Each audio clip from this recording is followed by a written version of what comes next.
Seguramente te va a pedir autorización. Ahí te pide autorización para grabar. Bueno, ¿Te pidió? sí, ya está, ya acepté. Perfecto.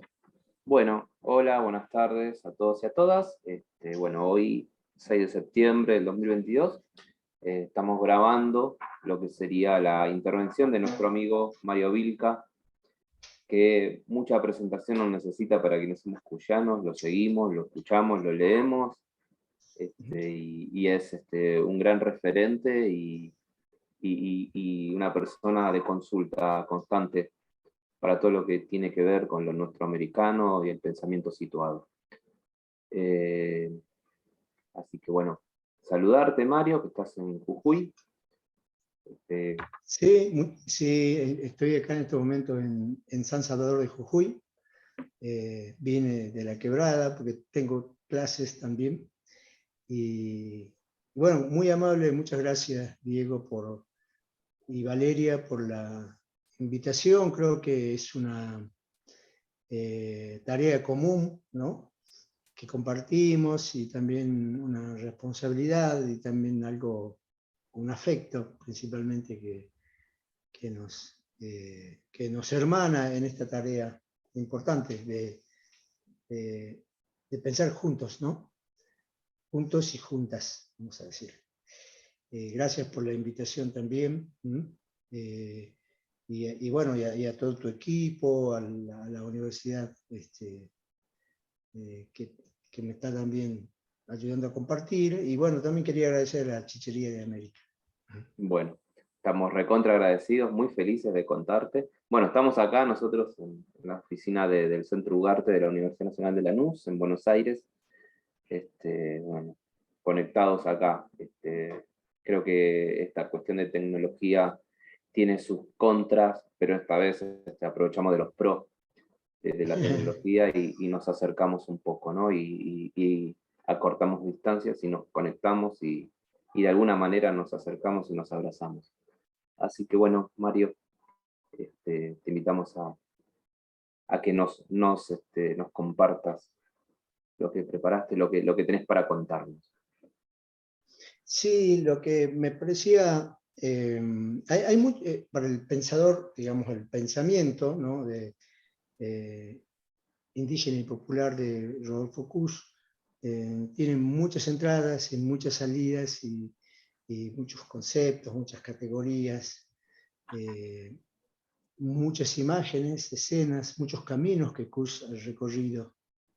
Y de allí esas reflexiones que nos ayudan también a pensar nuestro presente también y seguramente también van apuntalando cosas para lo que pueda venir. Y entonces creo que yo quería, bueno, mostrar alguna partecita nomás de estos múltiples caminos que Kusch ha recorrido y quería mostrar por lo menos las categorías de hedor y de pulcritud, por un lado, que va a ser demasiado casi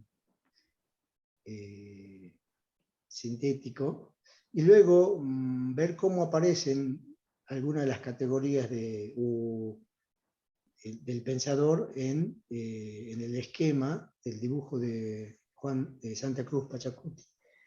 Es decir, por lo menos tratar de ver cómo aparece la concepción de lo que es el mundo, de lo que es lo humano y de lo que es el saber en ese diagrama, digamos, que Santa Cruz Pachacuti dibujó más o menos entre el siglo XVI y XVII.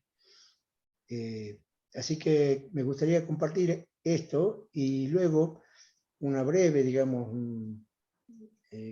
compartir que se pueda hacer una breve reflexión a través de un texto de Kusch que se llama justamente en homenaje a la chichería, la espera de la chichería.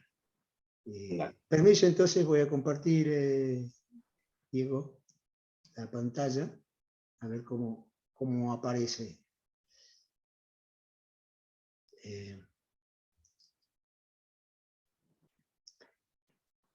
Ahí Entonces, aparece perfecto, se ve la totalidad. ajá, bien, bien. Sí, yo ahí quiero mostrar, bueno, la idea que yo lo llamé, creo que, no sé, también otras personas también lo llaman como la propuesta sapiencial de Kush. Este, Esto tiene que ver con esta visión eh, de un debate que hay últimamente acerca de qué es el saber, ¿no? O cuál es el saber. La opción que yo veo en Kush, creo que también vos, Diego, bueno, los estudiosos que comparten esto, tiene que ver con una opción que tiene que ver con el saber popular, el saber indígena y popular. Y por eso, en ese sentido, se distancia de estas nociones, digamos, por ahí, de una concepción centrada en una filosofía eh, más clásica, digamos, de este saber en el sentido de la racionalidad occidental, por un lado.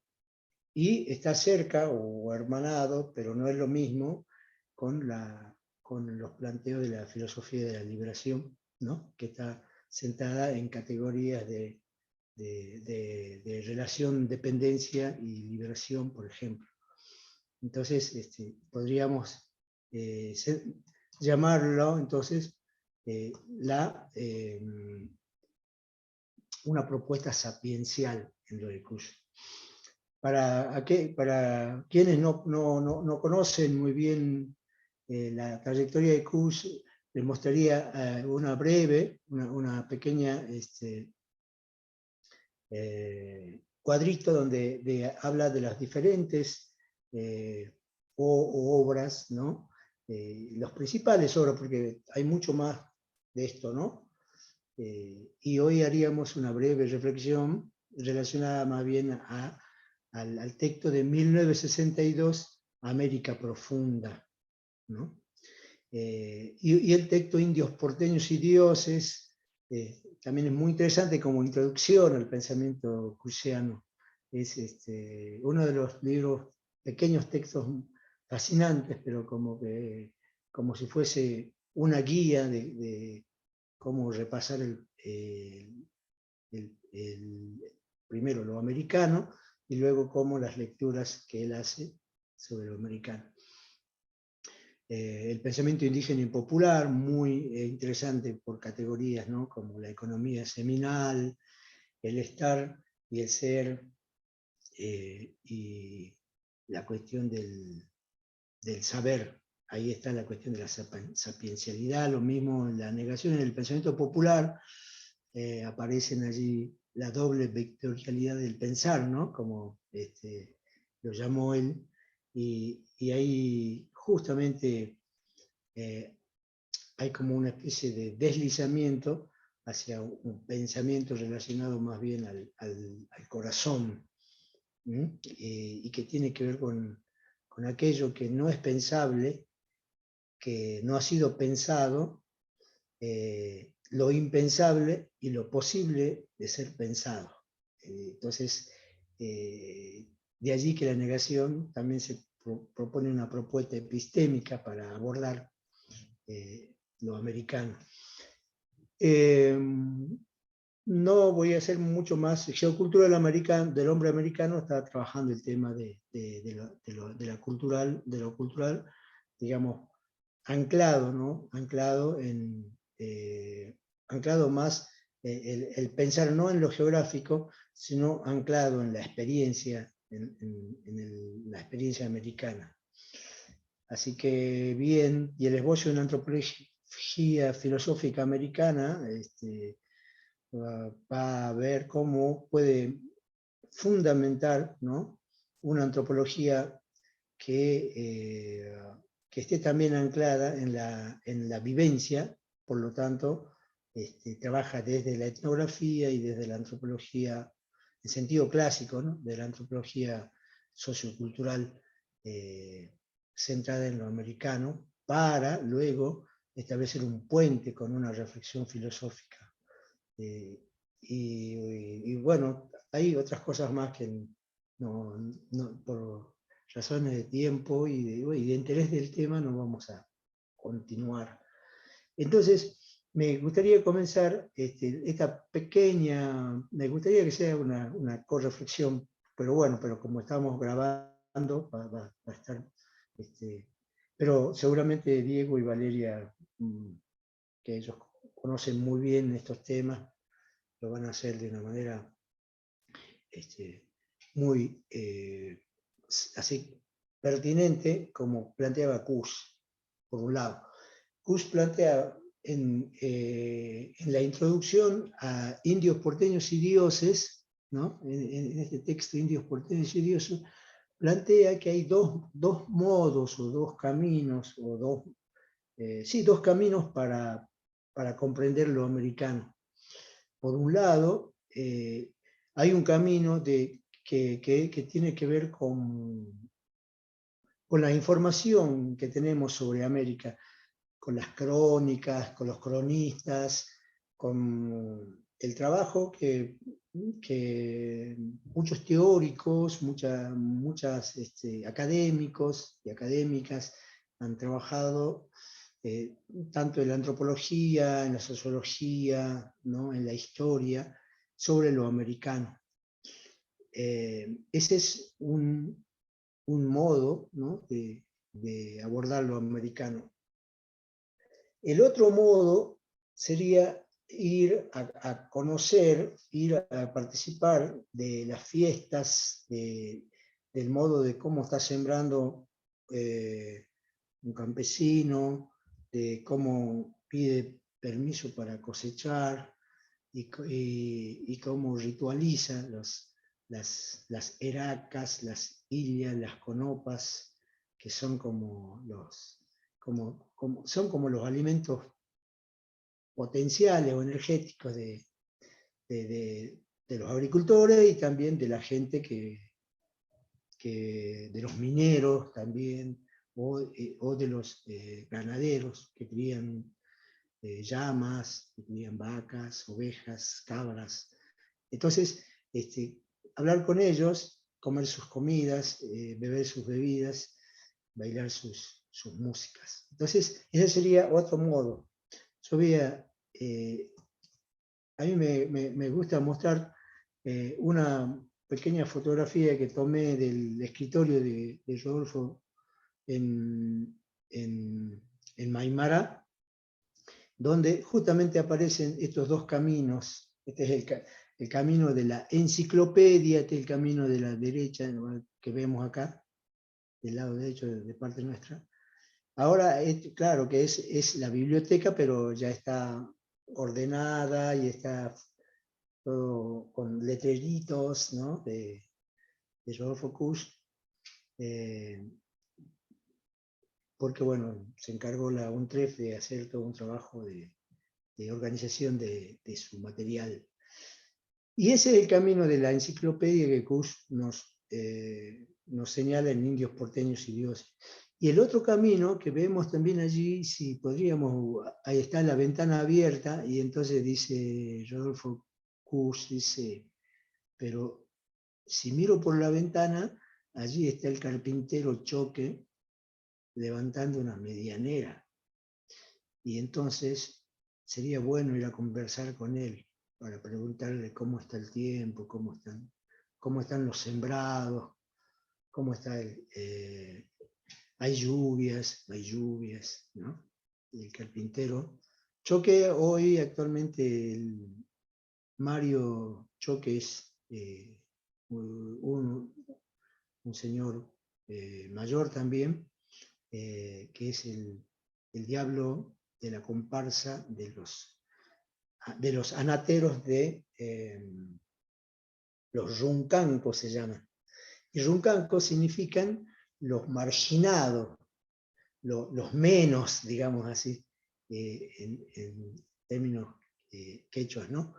Y ahí ese es el término de los runcancos que tocan las anatas. Y entonces ese es otro camino entonces que Kuss ha recorrido, y entonces por eso su pensamiento ha podido salirse de los cánones académicos, y también la academia, digamos, no le ha gustado ese tipo de trabajo, ¿no? Porque venía luego a cuestionar, ¿no?, los métodos y las teorías clásicas, digamos, de la antropología y especialmente de la filosofía.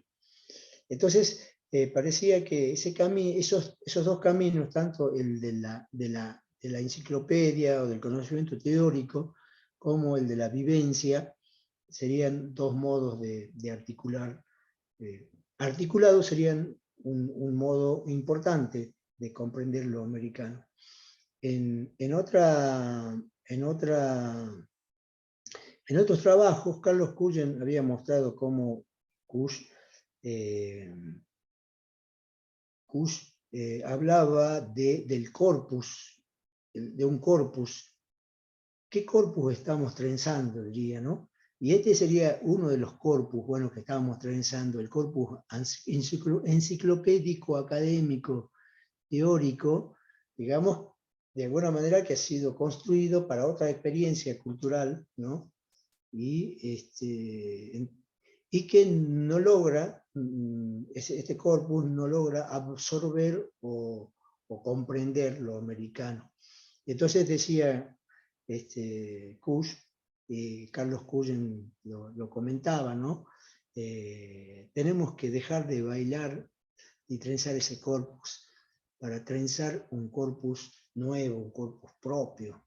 Entonces tenemos que, como pensar es danzar y danzar es pensar, tenemos que danzar otra danza, ¿no?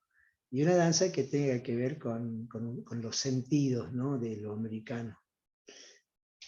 Y hablando del tema del camino, entonces encuentro en Guamán Poma de Ayala hay un dibujo que Guamán Poma hace en ese texto Nueva Crónica y Buen Gobierno, y encuentra, y ahí dibuja un caminante, ¿no?, que está caminando, y él dice, y es muy interesante este dibujo que él hace porque está con el saber que está acá en el quipu, pero es la memoria y es el saber también que lleva en la mano este caminante, pero este caminante también está caminando con sus cerros, con los apus que están acá, al fondo, ¿sí?, con los apus, y está caminando con el sol y con la luna, ¿sí? Y están no solamente aquí caminando en el mundo de aquí, sino también la concepción del taqui como camino es en el mundo de los ancestros también, ¿no? Y también va a volver también para el tiempo de lluvias, cuando se hacen los rituales para los ancestros, ¿no? Lo que en el almanaque se llama Todos Santos, ¿no? Entonces, para Guamán Poma, ¿qué es el saber? El saber es caminar, taqui.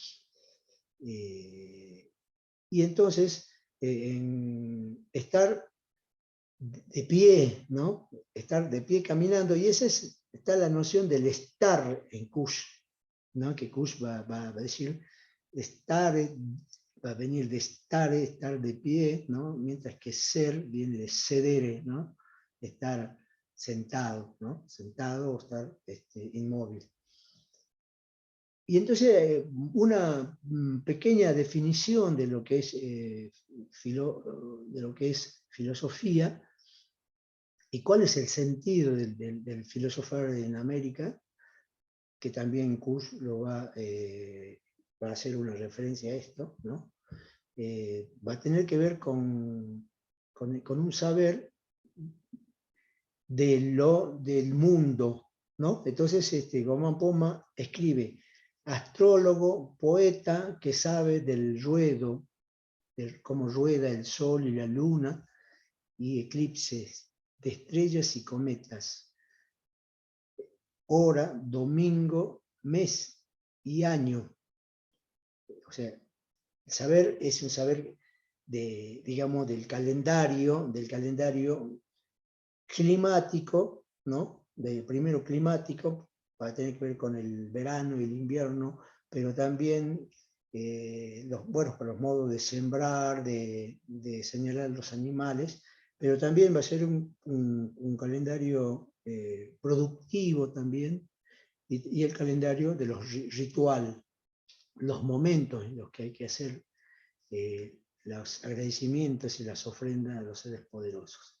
Y después dice, sabe de los 4 vientos del mundo, ¿no? Eso es muy interesante, que es como que sabe de la totalidad, porque además los vientos son seres, son entidades que llevan y traen, ¿no? Pueden traer enfermedades y también llevar enfermedades, pero pueden traer también equilibrios y salud también, buenos deseos. Entonces, los 4 vientos son muy importantes para el tema del saber. ¿Y para qué? ¿Y para qué? Fundamentalmente para sembrar la comida.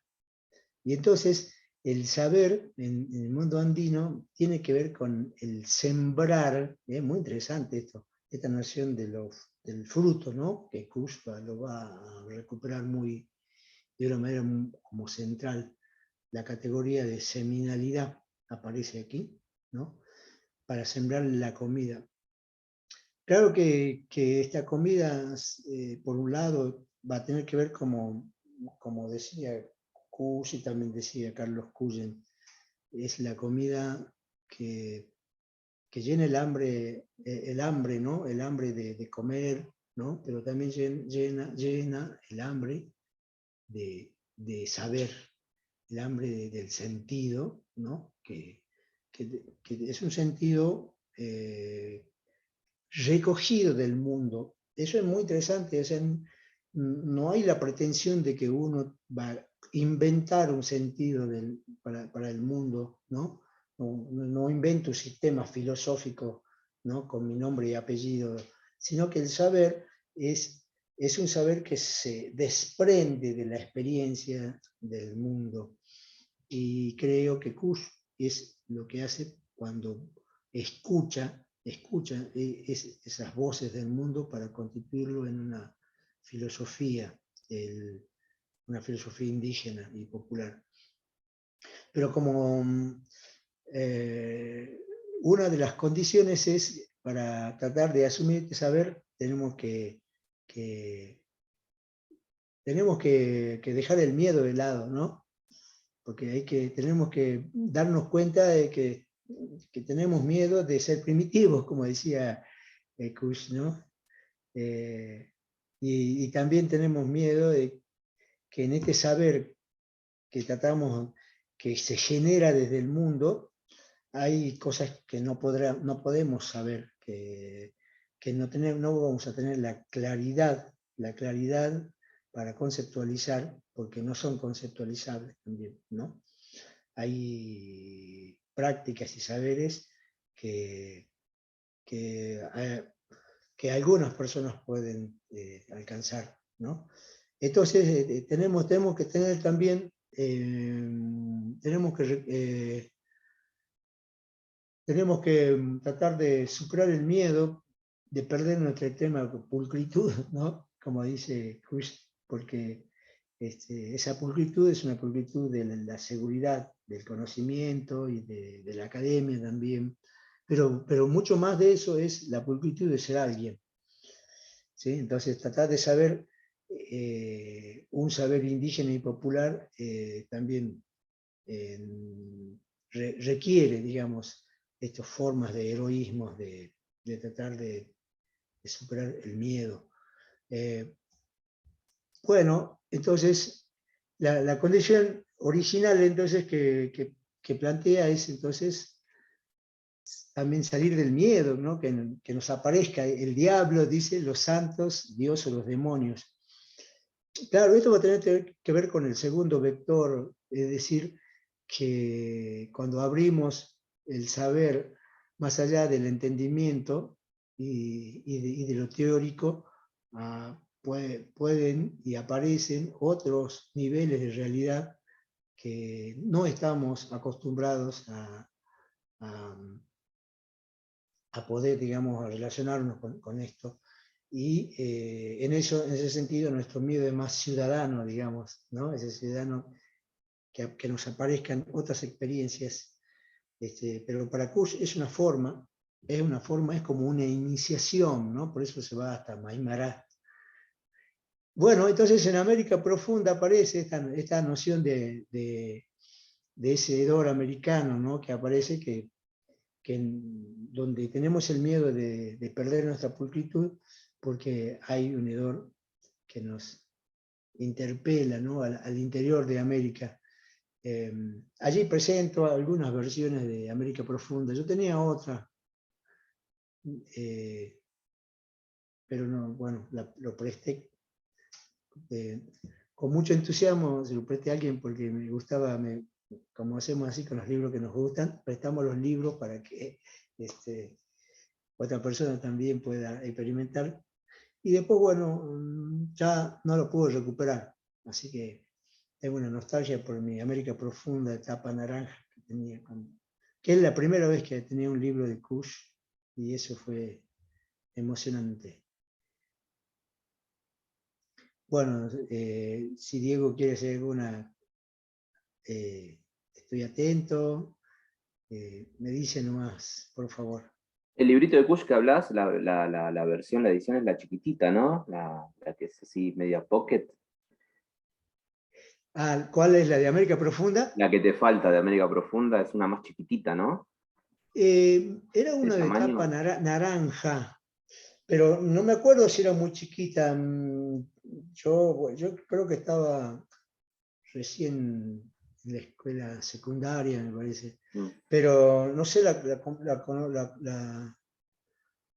adquirí allí en una biblioteca muy chiquita, así que era de tapa naranja, me acuerdo bien. Y después, ahora tengo esta versión, ¿no? La del medio. La del medio, sí, esa es sí, esta es la que Sí, es la tengo. más clásica, la que está ahora más difundida y Ajá. como que tiene, está en existencia, digamos. Ah, sí. Bueno, así que Sí, a mí gracias. me Sí. queda esta cuestión, ¿no? De las dos formas de saber, ¿no? De conocer, y esa foto es impactante y es muy simbólica. De un lado los libros, lo Sí. académico, lo pulcro, lo que incluso está corregido y revisado, y demás, y el otro es la ventana, ¿no? Abrir la ventana, salir al mundo y encontrarse con la vida sin correcciones, sin revisiones, tal cual es, ¿no? Y esto del ámbito de la escucha, ¿no? Del escuchar más que uno formado generalmente, hablo de un espacio académico, uno está como formateado para siempre tener que decir algo, siempre enseñar, y el enseñar desde la palabra y desde el transmitir. Y Kush, teniendo esa misma formación, él decide cerrar la boca y abrir los oídos, ¿no? Y escuchar. Sí, Escuchar la otra perfecto. versión, la otra historia. Sí, sí, sí, se nota mucho, incluso en la forma de que cuando él relata algunas escenas, ¿no? En esas escuchas para radio, se nota que, que tiene esa apertura y tiene podemos decir, esa actitud, ¿no? Generosa y de escucha. Es muy interesante y muy aleccionadora también. No, es difícil saber escuchar, ¿no? Y desde el espacio y desde el punto de vista de su trabajo antropológico, tiene la característica de él no denominar o nombrar las cosas, sino dejar que las cosas te digan cómo se llaman y ponerlas tal cual son, ¿no? Generalmente el trabajo antropológico tiene la característica esta, ¿no? De identificar esta persona es tal cosa, y uno trabaja con categorías ya prefijadas, establecidas, normadas, y él las deja de lado y escucha usted quién es, ¿no? Y yo soy el cacique o yo soy el brujo, y él le pone el brujo. No está diciendo, bueno, acá esta persona que cumple tal rol o tal función, sino, bueno, ¿cómo te presentás? Bueno, es como te voy a poner. ¿Qué es lo que haces? ¿Qué es en lo que crees? Y lo voy a poner tal cual, ¿no? Y eso es muy valioso porque es muy difícil encontrarlo en trabajos antropológicos, esta forma de trabajar, de investigación. Que Cullen, justamente Carlos Cullen dice, ¿no? Que es como una especie de antropólogo furtivo, ¿no? Porque se metía a investigar o a trabajar en el campo cuando no tenía que hacerlo, ¿no? En ese momento le parecía el más apropiado para hacerlo. Así es. En una ocasión estábamos hablando con Elizabeth. A veces yo iba a verla y por ahí cada 2 semanas, por ahí a su casa en Maimará. Realmente yo, en fin de semana, ¿no? A ella le gustaba mucho un licorcito de naranja con galletitas. Ella, y además cuando llegaba a veces le gustaba compartir eso, y a veces, algunas veces conseguí y otras veces no podía conseguir. Y conversábamos acerca de la escucha, y entonces me contó que a él le había impresionado un rito que se llama de la escucha, digamos, ¿no? Entonces yo me acordé, ya sé, le digo yo, sí, se llama Aisa, se llama el ritual Aisa. Sí, dice, porque un yatiri escuchaba las piedras. Y entonces, ¿y de qué se trataba esto? Cuando alguna persona en el campo va y encuentra una piedra muy rara, ¿no? Lo lleva a un especialista ritual que se llama Aisiri. Aisa significa la escucha.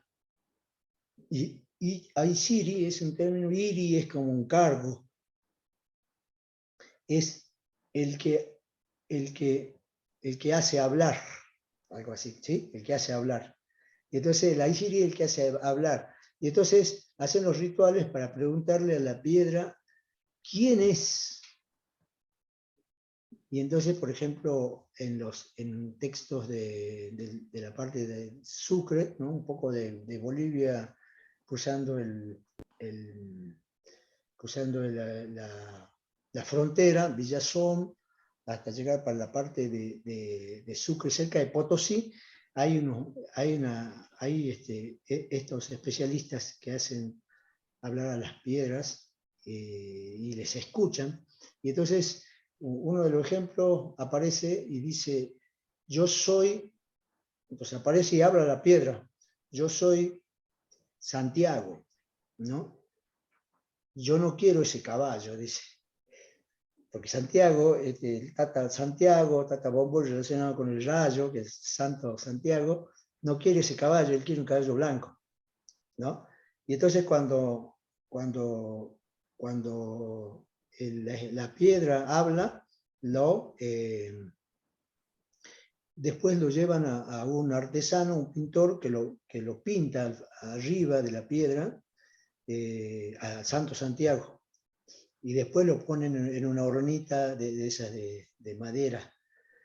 Y entonces si el cura va, a veces los curas no quieren bendecirlo, porque le parece que eso no es católico, Claro, un no está dentro sacrilegio. de... ¿Ah? Un sacrilegio. Es un sacrilegio, algo demoníaco, que algo que habla por ahí, bueno, y entonces a veces la gente lo hace bendecir y a veces no. Acá ocurría que había un sacerdote que acá en Yala, no en Volcán, no quería bendecir. Salió en los diarios, ya hace 4 años, luego de la inundación esta del pueblo de Volcán, cuando bajó el volcán. Bueno, entonces la idea que hablábamos con Elizabeth era que hay la escucha también es una estructura indígena, escuchar, incluso a escuchar a las piedras, ¿no? Es como algo como un sinsentido, pero la potencia de escuchar es tal que incluso las piedras pueden hablar, digamos, ¿no? Creo que Kush estaba con esa, esa era la actitud de él y el trabajo, ¿no? Entonces, por ahí quisiera, bueno, comenzar un poquito a hablar del Hedor. Kush, en la introducción a América Profunda, comienza, y esta es la calle Melo, ¿no?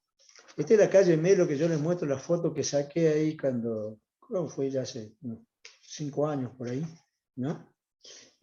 Cuando dice Introducción a América, ¿no? Cuando se sube a la iglesia de Santa Ana del Cusco, dice, que está en lo alto de Carmenga, cerca de donde en otros tiempos había un adoratorio dedicado a Tixi Viracocha, se experimenta la fatiga de un largo peregrinaje.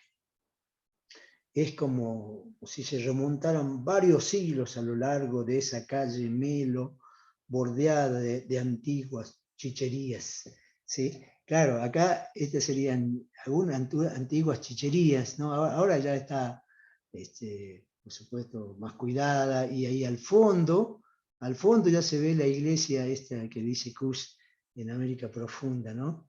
Yo sé que hay una foto, justo llegamos, y esa es la iglesia donde Kush luego tiene algunas fotos también. Y estaban en una misa, pareciera que era para alguna festividad.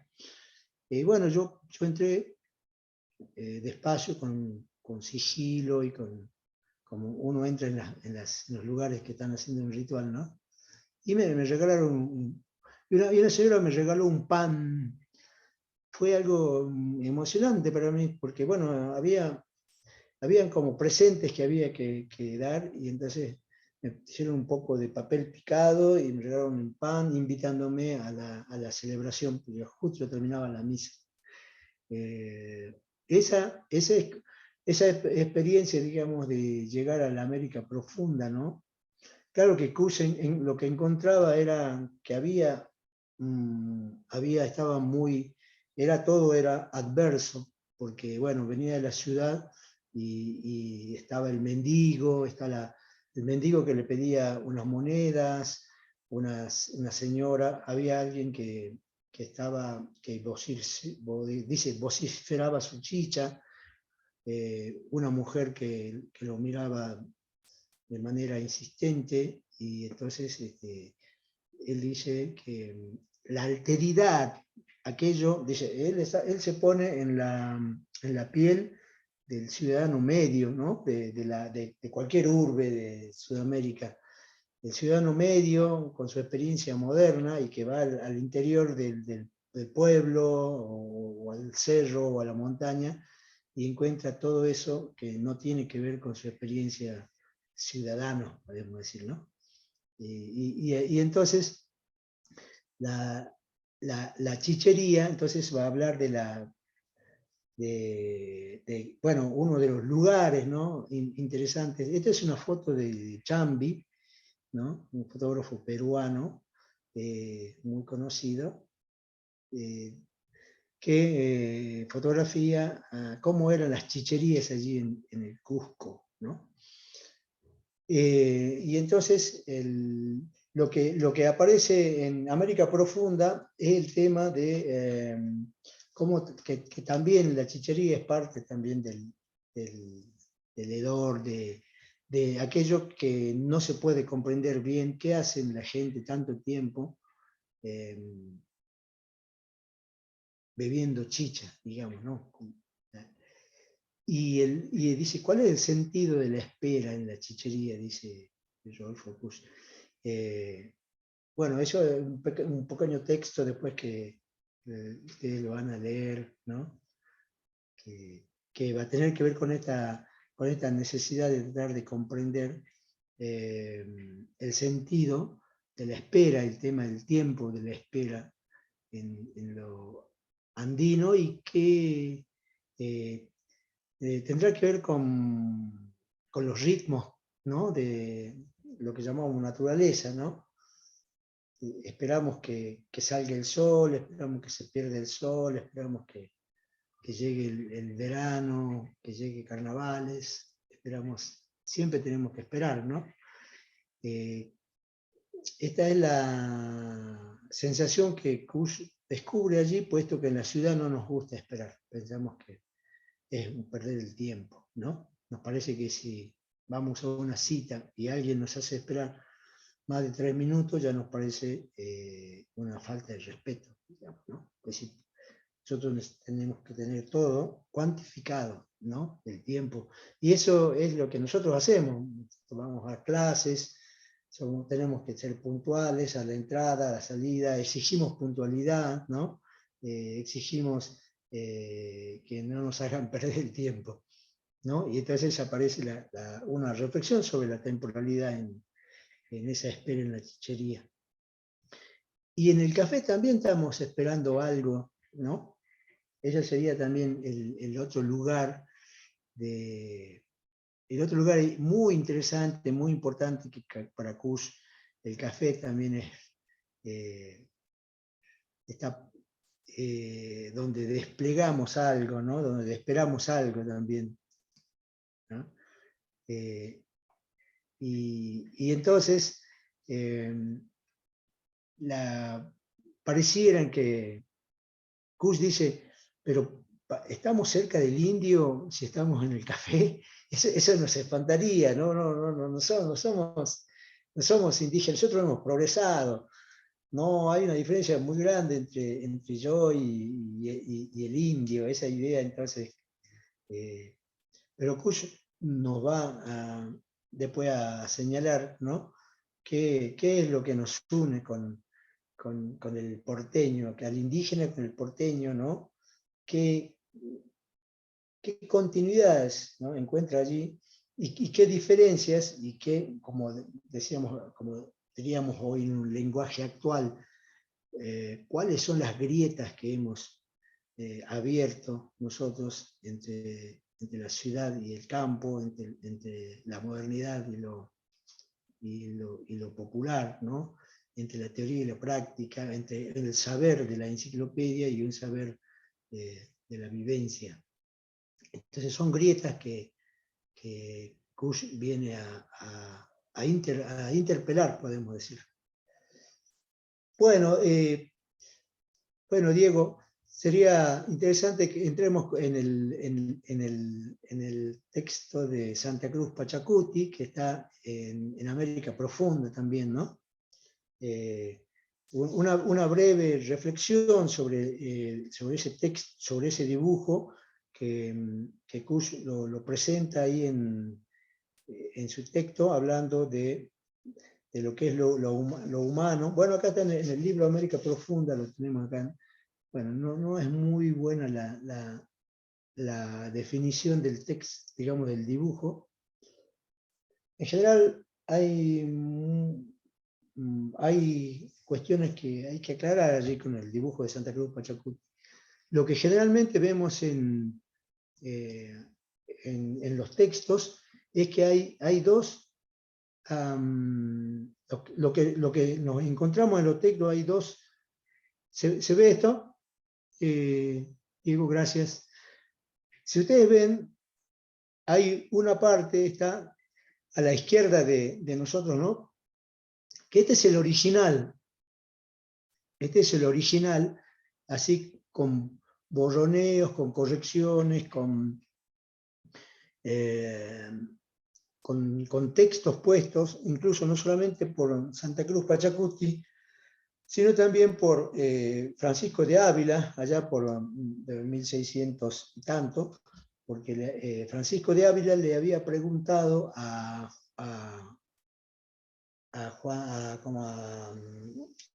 Santa Cruz Pachacuti, Juan de Santa Cruz Pachacuti, Yanqui Salcamaigua, le pregunto, ¿qué creían tus abuelos?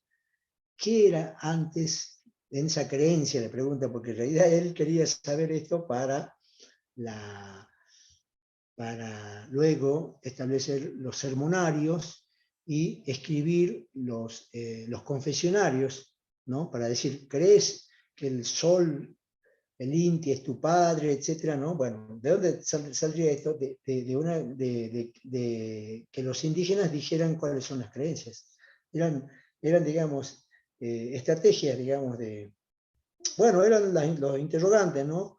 Los interrogantes que se hacían, esas actas que se hacían de los saberes, ¿no?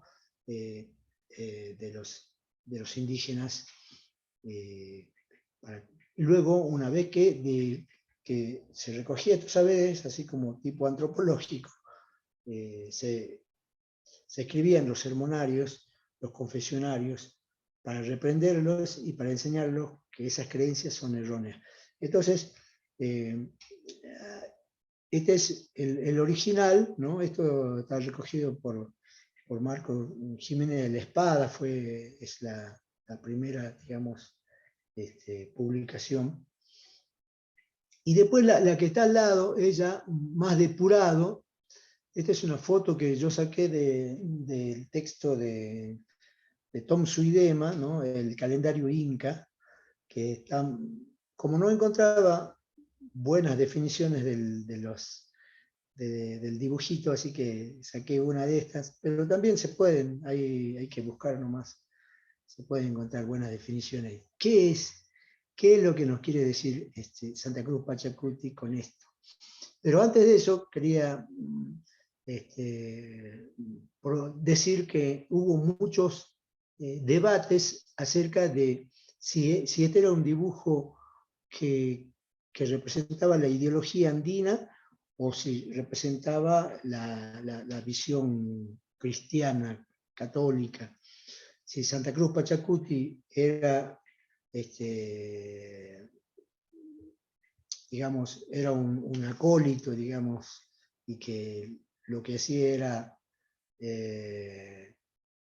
representar acá el universo cristiano, o si representaba el universo tal como lo habían enseñado sus abuelos. Y entonces, en algunas, y también la interpretación de los términos, porque esto va a tener que ver con cómo Kush luego recoge los términos, y cómo en América Profunda toma una decisión allí de cuáles son cuál es la interpretación que le parece más adecuada. Por ejemplo, a ver, yo estuve un poco revisando los lenguajes por un lado.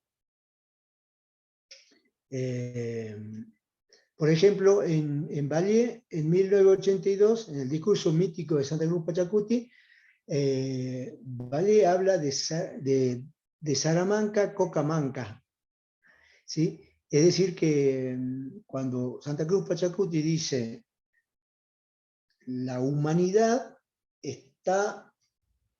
hay un juego que se juega con la humanidad, es el juego de la olla de maíz o la olla de maleza, o el alimento o el no alimento, ¿no? El alimento o el hambre, o sea, la buena suerte o la mala suerte. Y eso lo determina la constelación, la constelación que está allí. Vuelvo un poquito para decir esto. Acá hay una constelación que algunos llaman el fueguero o el fogón, ¿no? Donde están las ollas, está la olla de maíz y la olla de maleza. Esa es una interpretación. Entonces dicen que puede caer, este año puede caer buena cosecha o mala cosecha, pero eso depende de las constelaciones. Pero los nombres de las estrellas estas, no hay debate. ¿Y qué toma Kush entonces? En Valle, Kush dice Salamanca, Coramanca, o sea, olla de maíz, olla de maleza.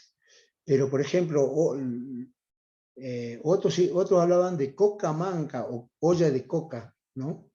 Olla de coca. Bueno, el texto, acá no lo tengo, por ahí anda el texto de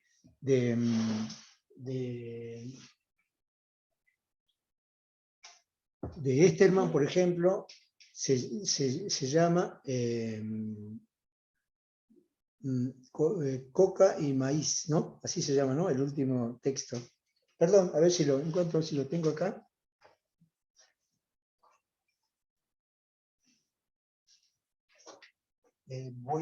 Acá lo debo tener. Por acá anda, no sé dónde anda, bueno.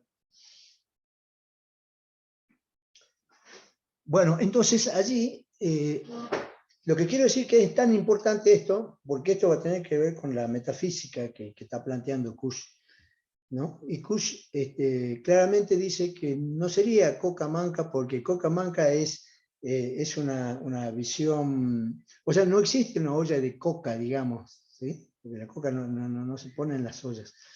Mientras que Seminsky habla de Salamanca, cura manca, cura, y en este sentido se acerca a lo que Kush dice, cora manca, olla de maleza, ¿no? Y a Viracocha lo llama el hacedor, ¿no? El hacedor, ese término que luego Borges recoge, el hacedor.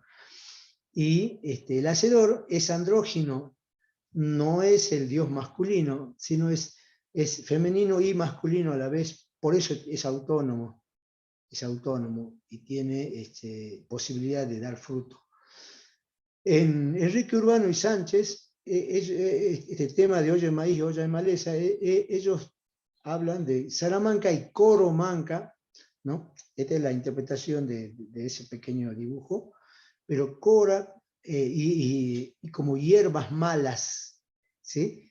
Y bueno, Urbano falleció hace un tiempito, era un andinista muy importante, y en este sentido también está cercano a la concepción kushiana de olla de maíz y olla de maleza, ¿no? Entonces, por ejemplo, esta es una discusión que luego con la paleografía se aclara mejor y queda, Kush toma Coramanca como algo, como una interpretación mucho más ajustada. En síntesis, podemos decir que para Itier y para Dubiol, por ejemplo, hubo un debate más o menos en los años 90, si Pachacuti era cristiano o andino, ¿no?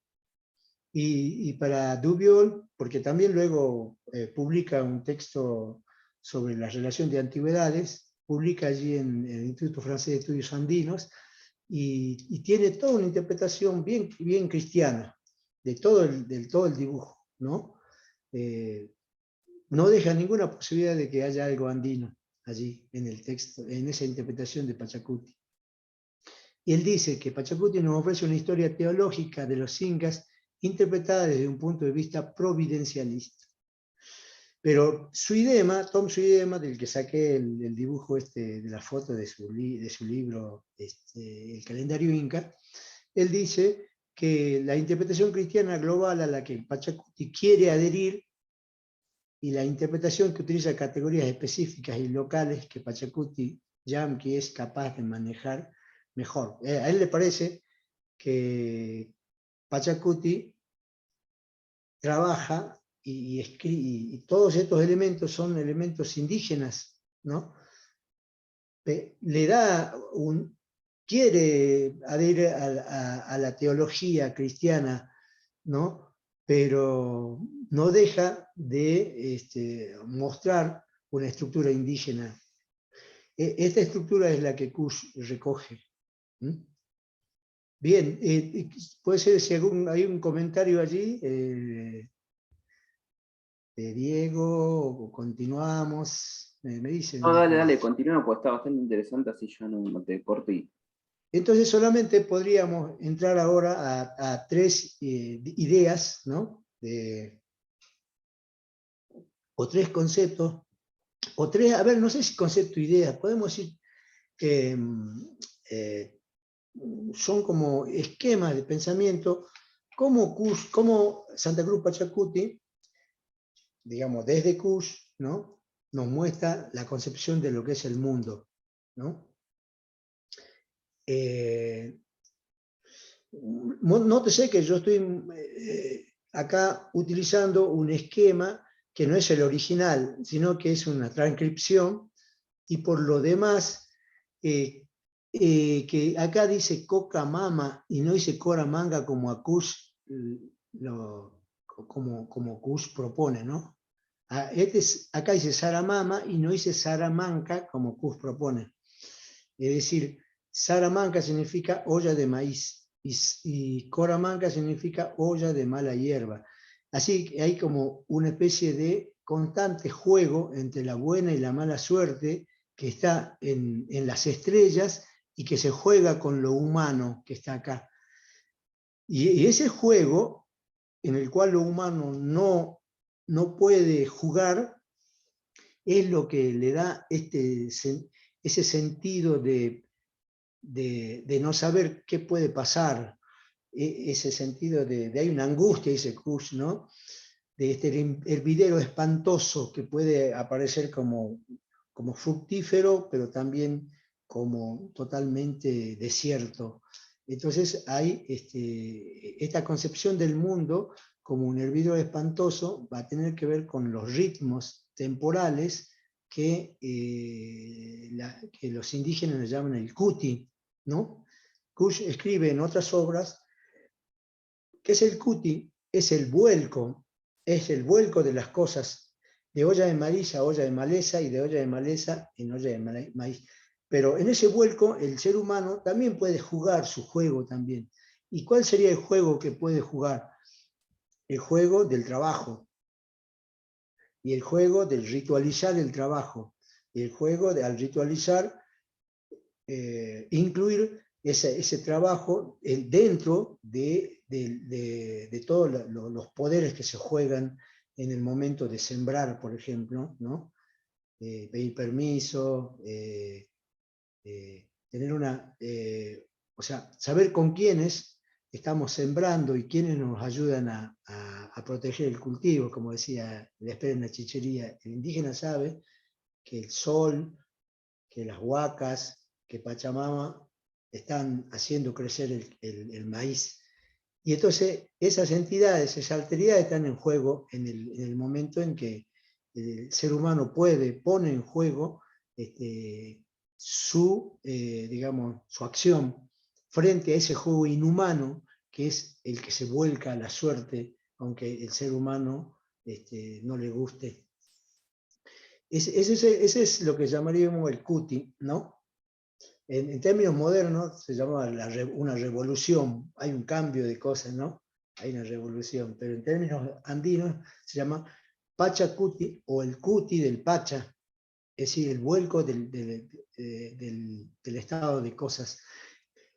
Pero, y el mundo entonces, como pusimos, es un hervidero espantoso. Y para terminar con el tema del hambre y del alimento, es tan interesante esto que aquí al lado vemos acá un felino. Hay un felino, ¿no? Y dice granizo, y ese felino es el que sopla el granizo, choquechinchay, y aquí aparecen estos bigotes, pero que está soplando el granizo. Y al soplar el granizo sobre la olla de maíz, produce la olla de mala hierba o de maíz podrido, o de maíz que ya no sirve para comer, porque, es decir, que sopla sobre la sementera, sobre el cultivo, y lo echa a perder al maíz y por lo tanto produce hambre. Entonces, ahí tenemos entonces cómo hay una directa relación entre el granizo y la cora manca, y no coca mama, como dice este texto que está traducido creo que es por Seminsky, digamos, ¿no?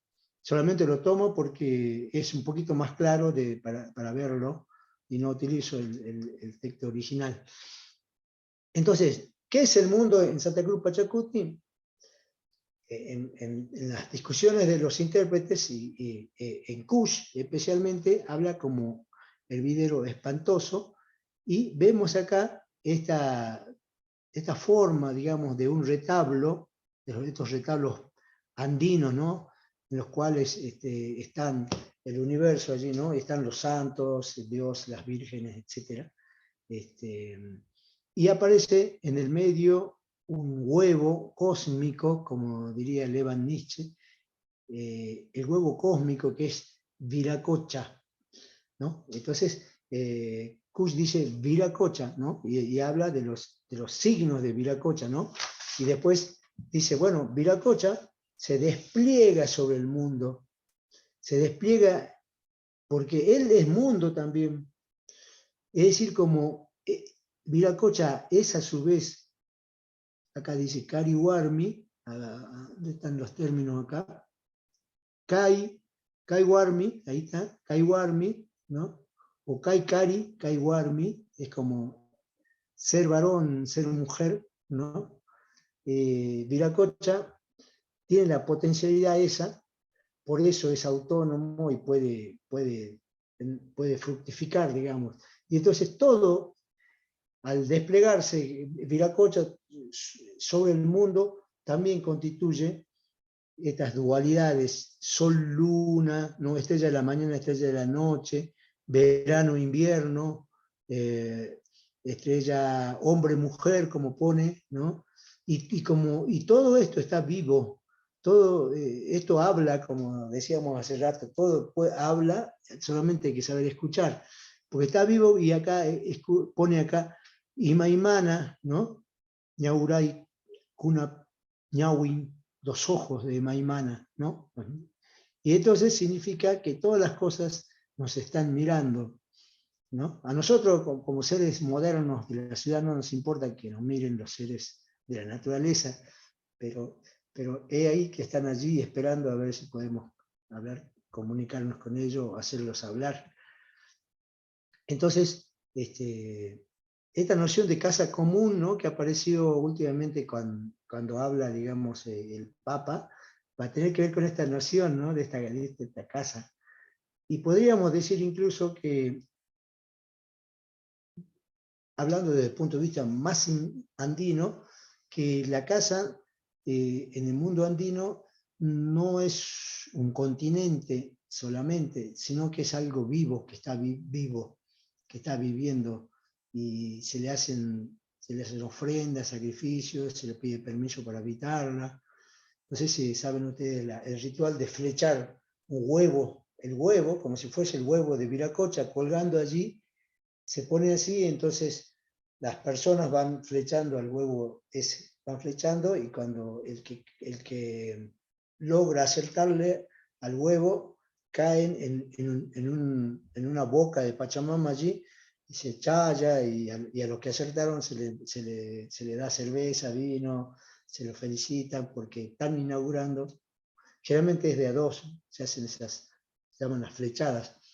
Lo pueden encontrar incluso en el documento de la Encuesta Nacional del Folclore de 1920, hay flechadas de las casas. Las casas están vivas. Entonces, para noviembre, yo he participado ahí para Todos Santos en La Puna, se carnean las llamas para hacer las comidas para los invitados, para los que vengan, y la sangre de la llama se da a la casa. Entonces se le da a la casa atrás en la parte, yo he visto en la parte sur de la casa, se le da de beber a la casa para que tenga fuerza y para que su espíritu, digamos, también le dé fuerza a los moradores. Entonces, esta noción de una casa común, desde el punto de vista indígena, también está viva. Entonces, pero también sabemos que hoy decimos que la Gaia es un sistema autosustentado y autoequilibrado, ¿no? que se reproduce a sí mismo y que se autoequilibra, ¿no? A pesar de la contaminación ambiental. Entonces, la noción de mundo en Santa Cruz Pachacuti es parecida a esta noción de esta pintura que un amigo Aymara me regaló.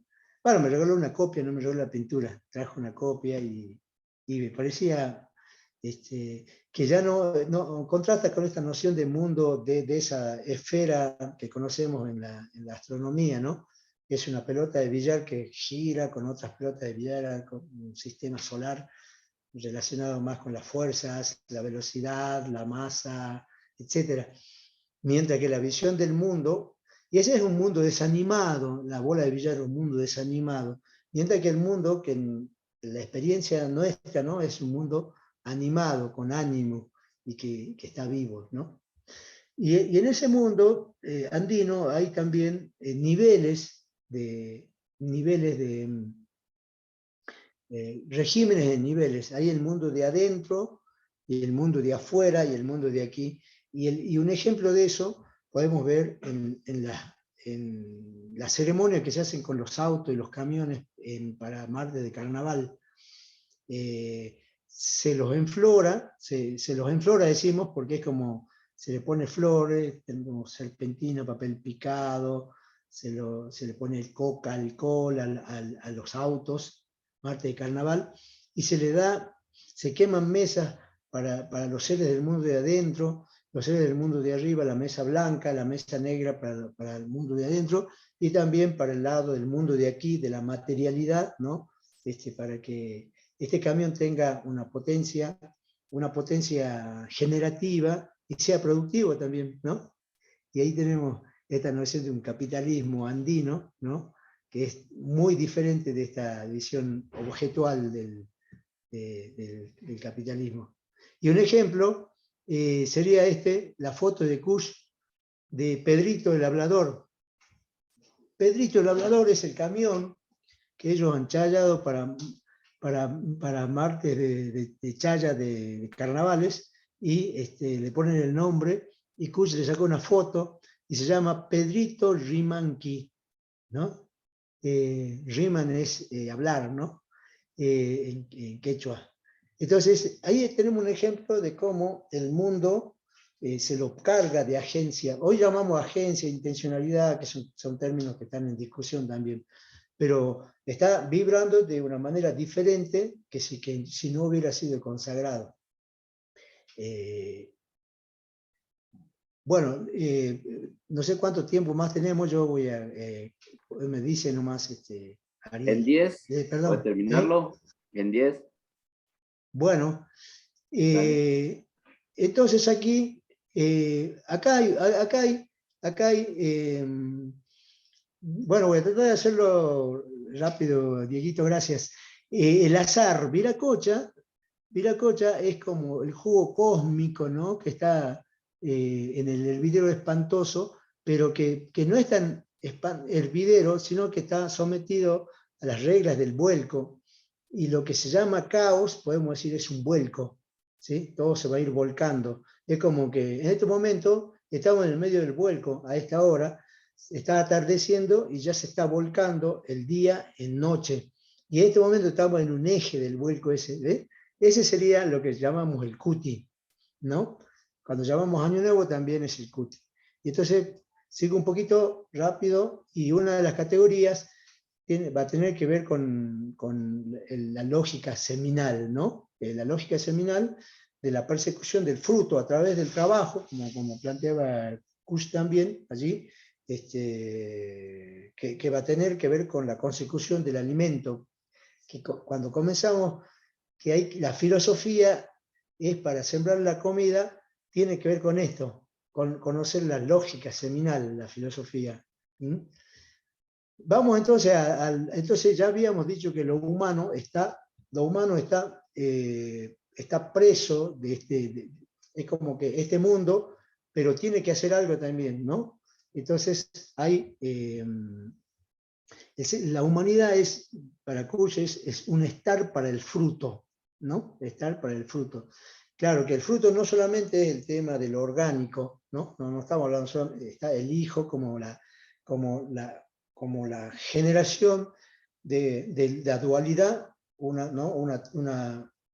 Un modo, digamos, hay un 3, ¿no? Del 2.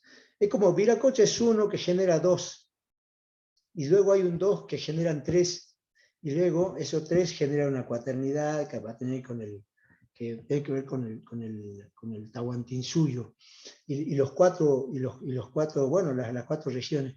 Entonces, hay que conjurar el azar, ¿no? Con trabajo.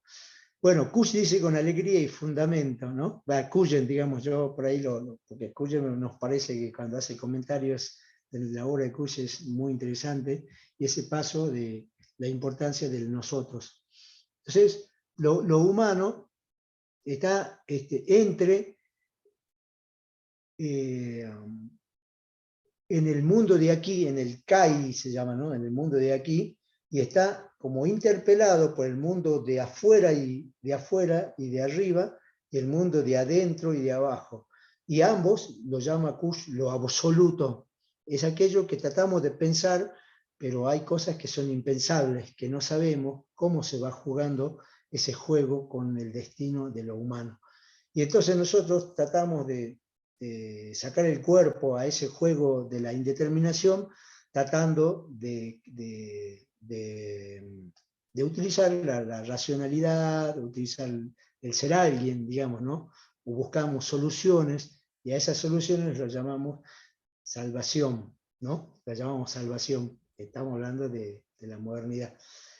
Y bueno, y finalmente el tema del saber, como ya habíamos hablado hace rato, el saber es un camino, ¿no? Ahora le vuelvo a poner el saber es un camino, y va a tener que ver con un saber de las cosas, es decir, un saber más bien primero a escuchar para aprender, y no tanto tratar de aplicar, digamos, saberes que hemos aprendido de los libros o de la enciclopedia. Y entonces,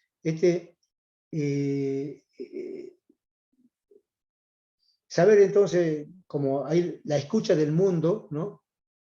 Y que la cuestión, digamos, de que hay cosas que están determinadas, ¿no? Y hay cosas que están indeterminadas, en el sentido de que no podemos saberlo todo, y tenemos que confesar, digamos, siempre la finitud del conocimiento de lo humano, y por lo tanto, para Kusch esto termina en un ritual, ¿no? El conocimiento científico termina en un ritual en el sentido de que se abre a lo indeterminado para tratar de equilibrar lo humano, ¿no? De alguna manera Kusch dice que está bien que tengamos episteme, está bueno, eso nos hace bien, con eso solucionamos las cosas, pero nos falta un horizonte. Es decir, es como que decimos, la pregunta, yo me decía, charlábamos con una señora, vio que si no existiera la ciencia, no nos íbamos a salvar del COVID. Es cierto, señora, pero es cierto, pero ¿hacia dónde caminamos? Entonces, el otro saber, el saber, digamos, que postula el pensamiento popular, es el horizonte, ¿no? Hacia dónde caminamos. Entonces está bueno, la ciencia nos ayuda a caminar, pero el horizonte nos va a mostrar la sabiduría popular, ¿no? Entonces se trata también de recuperar esto y seguir caminando, ¿no? Porque decía Kujen que estamos pie, que se está de pie, y para el fruto porque somos indigentes, ¿no? Y porque necesitamos cultivar esta memoria y un destino común, y se trata, en último, digamos, caso, de convertirse en pueblo a través de esto, digamos. Bueno, entonces creo que hasta acá nomás, para no, para, digamos, respetar el tiempo que nos ha sido concedido. Es algo que nos pasa siempre con Kusch. Es imposible poder darle un corte y decir ya hablamos todo, porque siempre te dispara a seguir hablando y sacar flechas para todos lados, desde el punto de la reflexión, del pensamiento, pero también del sentimiento y de la sensación, ¿no? Es una sumatoria de cosas que te lleva a justamente, ¿no? A estar ahí, disfrutar esto y no medir el tiempo. Creo que eso es algo que pone en práctica Kusch y lo deja demostrado, ¿no? Que inclusive leyéndolo hasta cuando estamos en un espacio académico, los tiempos que estamos acostumbrados a manejar no nos alcanzan. Y eso es, por lo menos para mi forma mi parecer es maravilloso.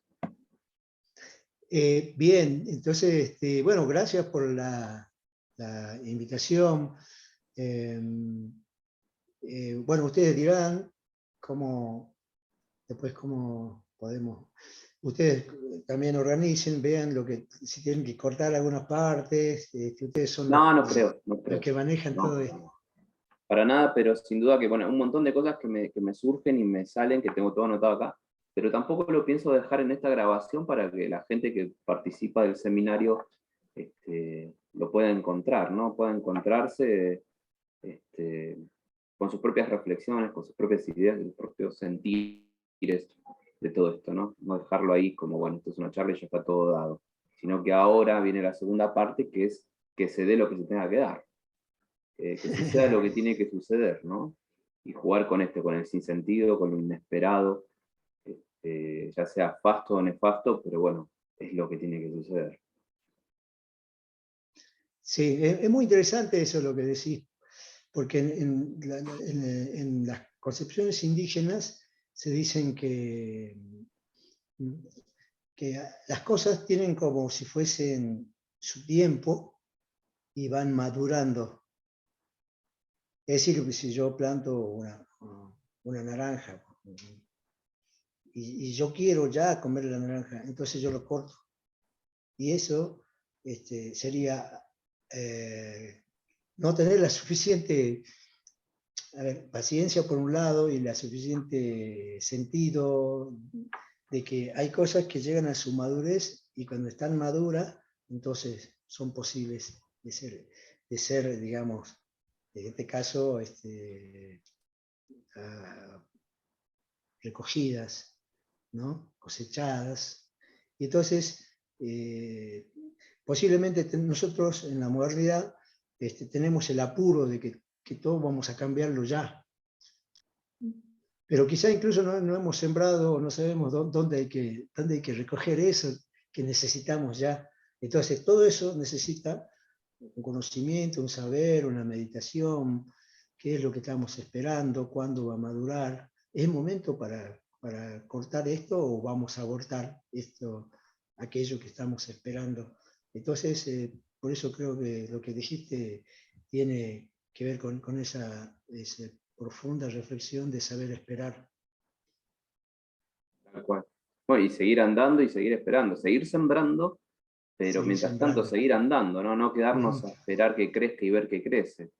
Crecerá Sí, cuando sí, tenga que sí. crecer, crecerá lo que tenga que crecer, pero nosotros tenemos que seguir andando. Eso me parece que es un poco nuestra función, ¿no? En este mundo, Y seguir sembrando, sí, exacto. tal cual. Y generar un horizonte común. Bueno, Mario, querido, nos vamos a ver en noviembre, así que ahí sí, ya no vamos a medir el tiempo, me parece. Sí, sí, con mucho gusto. Sí, ojalá que nos veamos. Sí, sí, Va a ser sí, una así. alegría volver a verte, Diego. Gracias por la amabilidad de cómo y las conversaciones que tuvimos allá y después también la gentileza bueno, de alguna manera de poner en acto lo que es un compromiso del pensar, digamos, ¿no?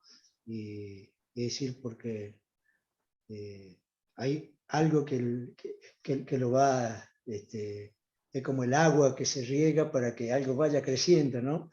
Y que si no hay alguien que ayuda, no se hace eso. Y además el compromiso que vos estás haciendo con tanto trabajo, ¿no? Que es conocido, creo que el 90% de la gente que se dedica a la filosofía, es algo muy hermoso. No sé, para mí es algo inédito, ¿no? Es muy emocionante también, emocionante. Y lo que a mí me llama la atención es que estando en diferentes lugares, con diferentes experiencias, venimos a confluir como en un mismo espíritu, ¿no? Y eso es totalmente genial, Sí, genial. es mágico y hay que dejar que esa magia fluya y dejarnos Mm, llevar también. así Hay es, que así es. soltar, como dicen por ahí. Mario, querido, estamos en contacto, seguimos en contacto y nada, estamos siempre a tus órdenes, a tu disposición y siempre agradecidísimos de tu generosidad. Bueno, no, lo mismo digo yo, para mí es una alegría y una responsabilidad y también tener a ustedes como compañeros de camino. Uno se siente contento, uno siente que es posible que hay un nosotros allí que se constituye, ¿no? Y eso Tal cual, es algo muy importante espiritualmente y también, digamos, personalmente y también creo para todos y todas quienes nos importa lo americano. tal cual, ni hablar. Bueno, Mario, agradecidísimos, te mandamos un abrazo grande desde acá y Bueno, nada, seguimos en contacto y bueno, seguimos pensando. seguimos en contacto. Un gran abrazo. Igualmente. Nos estamos viendo.